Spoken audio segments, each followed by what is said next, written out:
आप तो बहुत बड़ी बात कह रहे हैं। इसका मतलब क्या समझा जाए कि वाकई जो उन पर आरोप लगाया जाता है कि वो बीजेपी की बी टीम है, कभी समाजवादी पार्टी ऐसा बोला करती थी या कुछ और लोग उनके विरोधी बोला करते थे, क्या वो सही बात है अनुपम जी?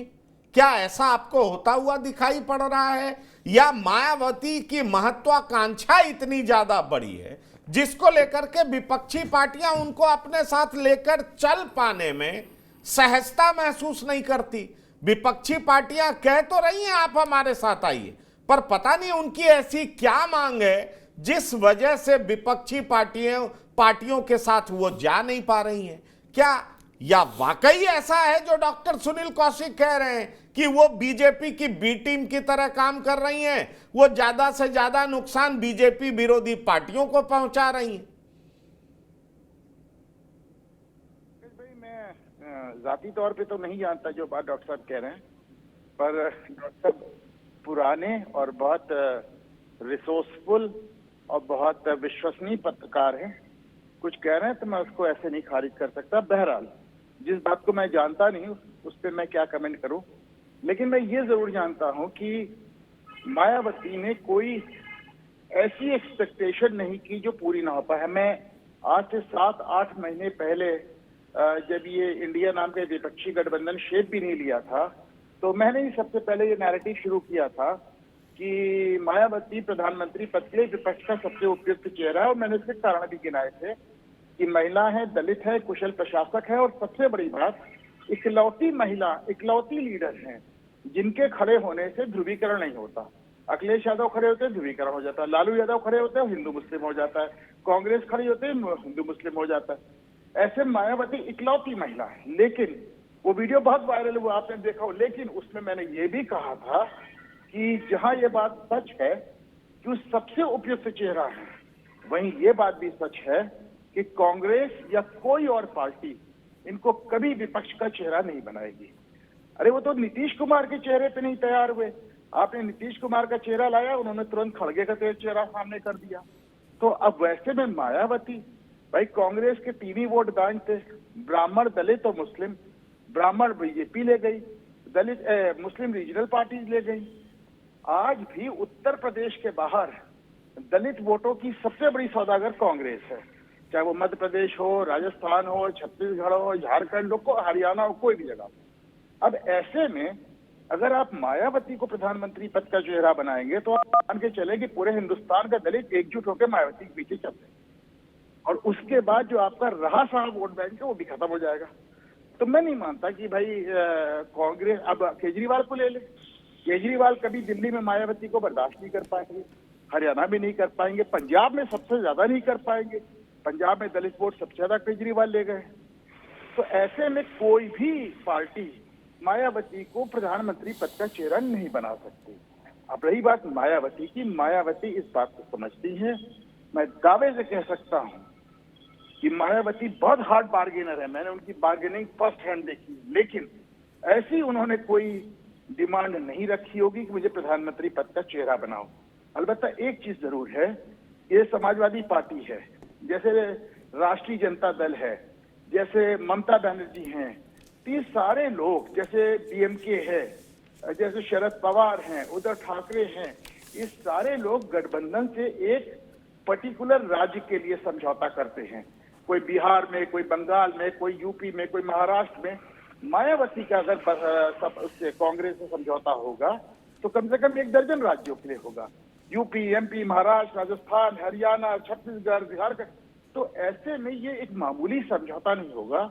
मैं और सैयद कासिम साहब तकरीबन 1.5-2 साल से कह रहे हैं कि सबसे लॉजिकल, सबसे तार्किक और सबसे नैसर्गिक समझौता है। हो पाएगा, नहीं हो पाएगा, आजकल बातें बहुत ज्यादा चल रही हैं इस बारे में, मीडिया बहुत उठा रहा है। लेकिन अभी एक बात सुनील कौशिक साहब ने कही, वो उसका मैं तस्दीक कर सकता हूं कि वो मैंने भी होते देखा है। बी टीम, सी टीम तो मैं नहीं जानता, लेकिन एक बात मैंने देखा है कि बहुत ढेर सारे राजनीतिक पार्टियां जो खुद नहीं कहना चाहती या जो खुद नहीं करना चाहती, उसको मीडिया के जरिए कहलवाती हैं और इस तरह के नैरेटिव चलवाती है। पंकज जी। नहीं, मीडिया के जरिए करवाती हैं, चलवाती हैं, ये बात चलिए मैं मान भी लेता हूं और ये होता भी है।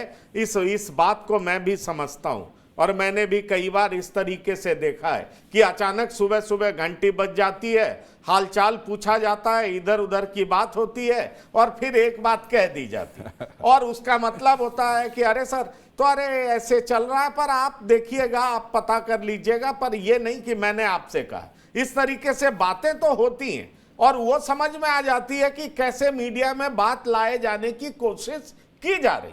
पर कासिम साहब, एक सवाल जो मेरे जहन में बार बार उठता है, आपने कहा मायावती बड़ी अनप्रिडिक्टेबल पॉलिटिशियन है, आप बहुजन समाज पार्टी को बहुत नजदीक से देखते हैं, परखते हैं, समझते हैं और आपकी बातें मैंने पहले भी कहा कि बहुत सही भी होती हैं। सवाल ये उठता है कि आखिरकार कोई भी पॉलिटिकल पार्टी कब तक सत्ता से बाहर रहेगी? वो अगर सत्ता से लगातार बाहर रहती है तो उसकी प्रासंगिकता क्या रह जाएगी? सवाल यह है, आपके एमपीज नहीं होंगे, आपके एमएलएज नहीं होंगे, आप किसी प्रदेश में सरकार नहीं बना पाएंगे, आपका वोट परसेंटेज कम हो रहा है और फिर भी अगर आपकी डिमांड कुछ इस तरह की है जिसको विपक्ष नहीं मान रहा है, तो पहले इनके सामने चुनौती पॉलिटिकल सर्वाइवल की है या ये इस तरह की पॉलिटिशियन है कि सीधा रहेंगी तो हीरो और नहीं रहेंगी तो कुछ नहीं, कोई फर्क नहीं पड़ता, या तो मुझे टॉप पोस्ट दो और नहीं तो चलिए मैं जैसा हूं ऐसा ठीक हूं, मैं कि इससे समझौता नहीं कर सकता। क्या इनकी स्थिति इस तरह की है? पंकज जी, कुछ चीजें ऐसी होती हैं जिनको आप कह नहीं सकते जानते हुए भी, लेकिन फिर भी मैं शायद इस मीडिया जगत का पहला और आदमी हूं जिसने आपके चैनल पे भी और अपने यहाँ भी मैंने थंब बनाया था कि किताबों के बोझ के नीचे दब गया हाथी। मेरे ख्याल से इस देश में शायद ही कभी किसी ने इस बात को ऑन एयर कहा हो, जो चैनल पे कहा हो। अभी कौशिक जी कह रहे थे ना, टिकट कोई और तय करता है। टिकट सिर्फ और सिर्फ किताब तय करती है, उसके अलावा कोई नहीं तय करता है। बड़ी जिम्मेदारी के साथ कह रहा हूँ, अपने नेटवर्क में मैं इतना कह सकता हूँ कि आप मुझे सीट बताइए, टिकट मैं करा दूं, किताब आप लेके आइएगा कौशिक जी, बस दावा है मेरा। और मैं इतने बड़े चैनल पे ये बात कह रहा हूँ, किसी पॉलिटिकल पार्टी की एक का मामला नहीं। अभी आज मेरे साथ बैठे हुए, मैं कैमरे पे दिखा नहीं सकता हूँ, बहुजन समाज पार्टी के कम से कम 50 टिकट जो बांट सकते हैं मेरे सामने, मेरे सोफे पे बैठे हुए, और बात किताब की है। तो बहुजन समाज पार्टी का कोई पार्टी टिकट तय नहीं करती, किताब तय करती है। किताबों का मामला बन गया, बसपा में टिकट तय हो जाता है। बहुत साफगोई से बात कह रहा हूँ, और ये टेस्ट भी कर तो सकते हैं। किताब भी तो कोई उपलब्ध कराता है सैयद साहब, मैं उसी की बात की इशारा कर रहा था। मैं नहीं, वो भी हर व्यक्ति पार्टी के पास तय नहीं करती है। होता। मैं कह रहा हूँ पार्टी नहीं तय करती है, किताब तय करती है। हम किताब आप कुछ और, किताब तय करती है, वो वही सुनील जी। कहा। नहीं, दोनों में फर्क है। पार्टी तय करती है और किताब तय करती है, जमीन और आसमान का फर्क है कुछ। नहीं। मैं आपको, आप सीट बताइए, मैं टिकट, मैं इशारा करूंगा, हो जाएगा, क्योंकि मुझे हो जाएगा मालूम है ना। कि टिकट अब कोई भाजपा का व्यक्ति कौशिक के माध्यम से या पंकज जी के माध्यम से आपसे मिले और कहे कि हमारे इस मित्र को टिकट दिलवा रही, जो चाहिए वो मिलेगा, तो क्या होगा? नहीं मिलेगा क्या टिकट? जो होगा नहीं, टिकट किताब से मिलेगा और दूसरा आदमी दूसरी किताब लेके पहुंच जाएगा तो उसका कट जाएगा। अरे तो चलिए, बात मैं आपकी समझ, बात तो का ये सम्मान दोनों में बड़ा फर्क है, मैंने ये क्लियर किया। अब आते हैं, ये अगर मैं पंकज जी की किताब बात का है। मतलब किताब ही समझ रहा हूं तो मेरी समझदारी यही सही है। मेरा हाँ, संघर्ष ठीक में है। मूवमेंट, मैं मेरा किताब का संघर्ष में मतलब मूवमेंट, और किताब क्या ही कहते हैं, समझ रहा हूं, इससे बहुजन आगे समाज मैं का कुछ नहीं सफरनामा। समझ रहा। उनकी हाँ। किताब है मेरा संघर्षमय जीवन और बहुजन मूवमेंट और की सफरनामा, उनकी एक किताब जी है। जी। तो ये हो गई। अब मैं आपसे आता हूं, जो बात पंकज जी आपने पूछी। देखिए, ये बात जैसे अनुपम भाई अभी कह रहे थे, मेरा अनुपम भाई का ये 14 महीने 15 महीने से ये कहना है कि अनुपम भाई भी ये कहते हैं कि सबसे नैसर्गिक गठबंधन जो है वो ये है कि मायावती साथ, और पूरे देश में जिसकी चर्चा चल रही है। ये चर्चा शुरू कहां से हुई? ये शुरू हुई कांग्रेस पार्टी के एक यूट्यूब चैनल से, और एक मायावती की सरकार में 1996 में उनके मीडिया देखते थे, एक जर्नलिस्ट हैं दिल्ली के और कई अखबारों में रहे हैं, उन्होंने उस चैनल पे यह कह दिया कि 99% मैं कह रहा हूं कि ये अलायंस हो गया और मायावती कांग्रेस के साथ जा रही। उसके बाद ये चर्चा शुरू हो गई कि मायावती जा रही। उन्होंने तारीख भी बता दी कि 9 तारीख को प्रेस कॉन्फ्रेंस होगी और मायावती चली जाएंगी। लेकिन उसके बाद भी चैनल्स ने उसको सीरियसली नहीं लिया। कुछ चीजें ऐसी डेवलप हुई कि जिसकी वजह से लोगों को लगा कि ये ऐसा हो सकता है। मेरे पास जो पंकज जी खबर है कि बजरिए लालू यादव, अखिलेश यादव ने राहुल गांधी को दबाव में लिया हुआ है कि मायावती को सीट तो हम देंगे लेकिन कम देंगे, और मायावती कभी कम पे नहीं तैयार होंगी। तो इसलिए मैं इस गठबंधन को अभी इस वक्त नहीं देख रहा हूं। सोनिया गांधी अगर इस तरह का करें कि नहीं हमको कोई नहीं चाहिए, सिर्फ मायावती चाहिए, तो यह संभव है। मुझे नहीं लगता है कि लालू यादव को छोड़ पाएंगी। अखिलेश को तो आज छोड़ सकती है कांग्रेस पार्टी, कोई देर नहीं लगेगी। अभी कांग्रेस और बीएसपी अगर तैयार हो जाए तो अखिलेश को छोड़ सकते हैं, लेकिन वो लालू को नहीं छोड़ सकते। और लालू यादव के छूटने के बाद फिर उनके पास बचता कुछ नहीं है, और लालू यादव जैसे वफादार उनका साथी भी कोई नहीं है।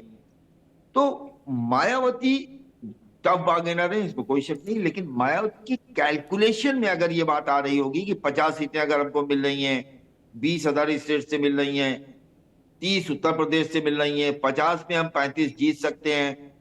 देखिए अभी तक जब मैं आपके पास लाइव आया हूं उसको 5 मिनट पहले मेरे पास एक कॉल आई, मैंने कहा 9 बजे के बाद बात करूंगा। तो वहां से जो खबर जो देना चाहते थे मैं लेना चाहता था, उस खबर की पुष्टि नहीं हो सकती है। जो अभी चल रहा है टिकटों के वितरण में जो चल रहा है, उसमें अगर अलायंस जैसी कोई बात होती तो वो किताबें इतनी कम ना होती। तमाम सीटों पे मेरी जानकारी में है किताबें कम जमा है, और ज्यादा किताबों की डिमांड अगर होती तब मुझे लगता है कि अलायंस हो रहा है। लेकिन जब केसीआर वाला मामला होता है और क्या कहते हैं वहां के जो प्रदेश अध्यक्ष हैं उनको फटकार लगती है, तो फिर लगता है कि केसीआर के लिए अगर इसको फटकारा गया है तो इसका मतलब उस स्टेट में भी कांग्रेस की बात थी और कुछ खुल रहा है।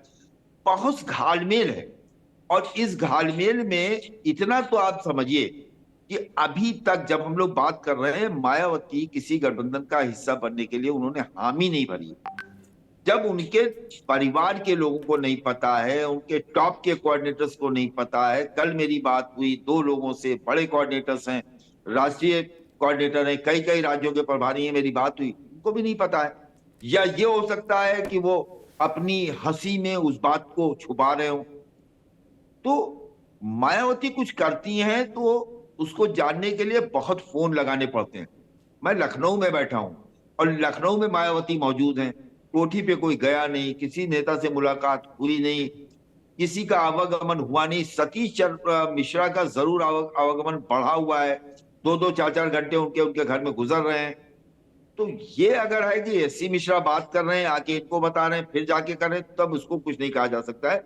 लेकिन मायावती के घर, मायावती की कोठी पे किसी भी पार्टी के किसी नेता की कोई एंट्री रात और दिन अभी तक तो नहीं हुई है। ये मैं बहुत ही जिम्मेदारी के साथ आपसे कह सकता हूँ। चलिए, आप जिम्मेदारी के साथ कह रहे थे, लेकिन आपकी किताब की बातें मैं किताब ही समझ रहा हूं, इससे ज्यादा कुछ नहीं समझ रहा हूं, क्योंकि जिस बात का मैंने किताब का नाम भी बता दिया, मेरा संघर्ष में, मैंने किताब का नाम भी बताया, मेरा संघर्ष में जीवन। और हाँ, वही आपने वो किताब लिखी है। बहरहाल